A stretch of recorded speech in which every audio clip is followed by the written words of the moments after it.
vous le voyez, je viens d'imprimer avec l'imprimante laser sur papier glacé de magazine le typon du circuit imprimé que je viens de réaliser sur Paint. J'ai nettoyé et préparé mon circuit imprimé. Je l'ai poncé avec du papier très fin, nettoyé à l'alcool isopropylique. Maintenant que c'est bien sec, je vais utiliser ce dissolvant. Je vais remplir de dissolvant toute la surface et je vais poser le typon dessus et je vais attendre un quart d'heure que tout ça s'imbibe bien et que le transfert se fasse. Dans 15 minutes, le dissolvant se sera un peu évaporé et je passerai ça sous l'eau. Et je vais essayer de décoller tout doucement ce papier et normalement devrait rester le négatif du circuit imprimé sur le cuivre. Bon, le transfert semble s'être bien opéré.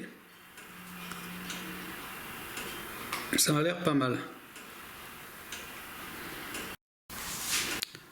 Alors voilà, sorti de l'acide, le cuivre a été dissous. Sauf sous l'impression. Je vais rincer ça et y passer à l'acétone pour enlever l'impression et devrait rester que les pistes en cuivre. Bon, ça a l'air de se présenter pas trop mal, hein.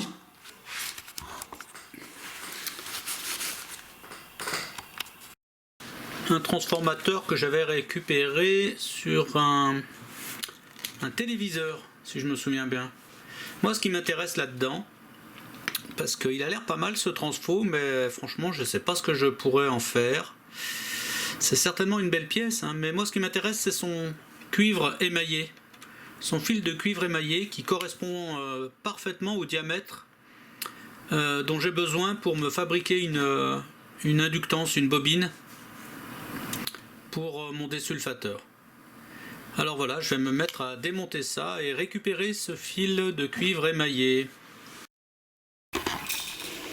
Donc, ben voilà, ma ferrite toroïdale.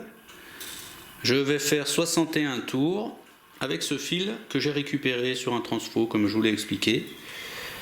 Le nombre de tours, je suis allé sur un site dont je vous mettrai l'adresse en lien dans la description. Un site où vous indiquez les dimensions de la ferrite et les dimensions de votre fil, le diamètre de votre fil.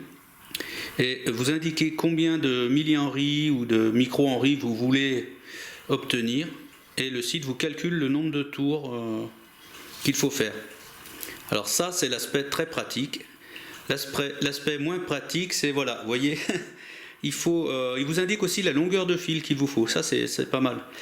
Et donc vous prenez une marge, vous coupez la longueur de fil une marge, et puis ben voilà, après il n'y a plus qu'à faire des boucles, les serrer au maximum. Donc là, dans mon cas, là, je vais devoir faire 61 tours. Je vais en rajouter, je vais faire 3 tours de plus, mesurer les millihenry de ma bobine, et puis enlever des tours pour obtenir le résultat souhaité. Alors, la bobine est terminée, et vous allez constater ce que j'ai constaté tout à l'heure. Au lieu d'avoir 200 microhenry, elle affiche 10,5 millihenry. C'est beaucoup trop. Alors, je comprenais pas ce qui se passait, parce que j'ai fait approximativement ce que me recommandait le site, là, qui est très bien, hein. Je vous mettrai le lien en description, comme je vous ai dit tout à l'heure. Et puis sur ce site, il y a un autre truc qui est sympa, c'est... et un paramètre que je n'avais pas pris en compte, la perméabilité du noyau de ferrite. Donc vous allez dans, il y a une partie exprès pour ça, détermine toroid permeability. Maintenant que je sais combien de millihenry la bobine que j'ai fabriquée donne, je renseigne tous les champs de ce site. Donc moi j'ai fait 63 tours. Vous voyez, j'écris là 63 tours, enfin on n'y voit pas bien. J'ai obtenu 10 millihenry, vous voyez. Enfin bref, on renseigne tous les champs. Et le site nous indique la perméabilité du noyau ferreux qu'on a utilisé. Et ça, c'est un paramètre important à prendre en compte. Et c'est ce qui explique que j'ai obtenu un meilleur résultat qu'attendu au niveau de l'induction. voyez, la relative magnetic permeability de mon noyau ferreux est à 2056. Et donc voilà, j'ai refait donc sur ce site les calculs. Et en fait, il faudrait que je fasse que 9 tours au lieu des 63. Vous voyez, selon la perméabilité de notre noyau ferreux, eh bien, ça nous donne un résultat différent. Si je vous parle de ça, c'est que ne prenez pas qu'un noyau ferreux qui a les mêmes dimensions que le mien, faites pas 60 tours et puis vous pensez que c'est bon, parce que du coup, vous avez une inductance beaucoup trop forte par rapport à ce qu'il faudrait. Voilà, utilisez le site et fabriquez votre bobine. Et pour ce qu'on veut fabriquer, nous, le désulfateur, il nous faut 200 micro-henry. Donc je ne vais pas tout redéfaire les tours, je vais garder cette bobine de côté et je vais en refaire une autre en calculant, en prenant en compte la perméabilité de son noyau ferreux. Voilà, je vais faire quelques tours, je vais mesurer l'inductance, je vais renseigner tout ça dans le site, ça va me donner la perméabilité et puis je vais recalculer le nombre de tours qu'il faut faire. Alors, dans cette vieille alim de PC, j'ai récupéré cette bobine. Donc je vais procéder comme je vous l'ai expliqué précédemment. J'ai terminé cette bobine. J'ai fait 55 tours et normalement je devrais être proche du bon résultat. Nous avons 0,20 millihenry, non, oui 0,20 millihenry, ce qui nous fait 200 micro-henry, pile poil la mesure qu'il me fallait. Donc vous voyez, avec à l'aide de ce site qui nous permet de savoir la perméabilité du noyau de ferrite, on peut calculer le nombre de tours en fonction du diamètre de son fil et faire les choses comme il faut.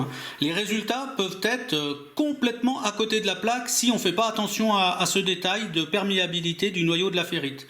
Il vous faut obligatoirement mesurer la perméabilité du noyau de ferrite autour duquel vous entourez votre fil de cuivre émaillé.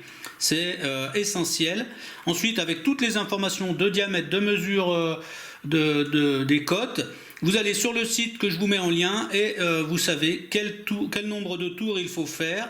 Et ce qu'il vous aide en plus, c'est qu'il vous donne la longueur de fil qu'il vous faut. Comme ça, vous n'avez pas à vous trimballer la bobine entière. Vous coupez votre fil. Moi, il m'a fallu là 1,61 m pour faire la bobine. Et j'ai coupé 2 mètres. J'ai gardé vraiment de la marge. Vous voyez, c'est bien parce que c'est de la récup. C'est vraiment parce que c'est de la récup. Si j'avais acheté ce cuivre qui coûte très cher, j'aurais pris moins de marge. Alors, les composants principaux sont réunis, le circuit imprimé est percé, mon fer à souder est prêt, je vais attaquer à souder les composants. Voilà, le projet avance. Alors les amis, le module désulfateur est terminé. Je l'ai branché à mon chargeur de petite batterie. Comme j'espère aussi le brancher sur un chargeur de grosse batterie, j'ai mis une résistance de puissance de 6,8 ohms pour limiter le courant qui rentre dedans. Normalement, il y aura moins de 2 ampères qui vont rentrer dans le module sur un gros chargeur. J'ai cette batterie, donc c'était une vieille batterie qui était sulfatée, qui ne prenait plus très bien la charge, qui la perdait très vite. J'ai branché mon multimètre qui affiche aux bornes de la batterie 12 volts 65, donc vous voyez, elle charge tranquillement 1 volt de plus que ce qu'elle avait. Et j'ai aussi branché mon oscilloscope pour vous montrer le travail de ce module. Donc comme vous pouvez le voir, il envoie des impulsions à une fréquence à haute fréquence. Là apparemment c'est 757 Hz. Il envoie des impulsions, des petites surtensions qui n'endommagent pas la batterie normalement. C'est justement, on va tester. Et là voilà, c'est pour vous montrer ces impulsions. Là c'est une impulsion vers le bas, mais il y en a, comme vous le voyez, qui sont vers le haut. Vous voyez. Et voilà. Je vous dirai après une semaine de ce traitement, parce que c'est un traitement qui doit durer sur une semaine. Je vous dirai dans les commentaires si c'est efficace ou pas.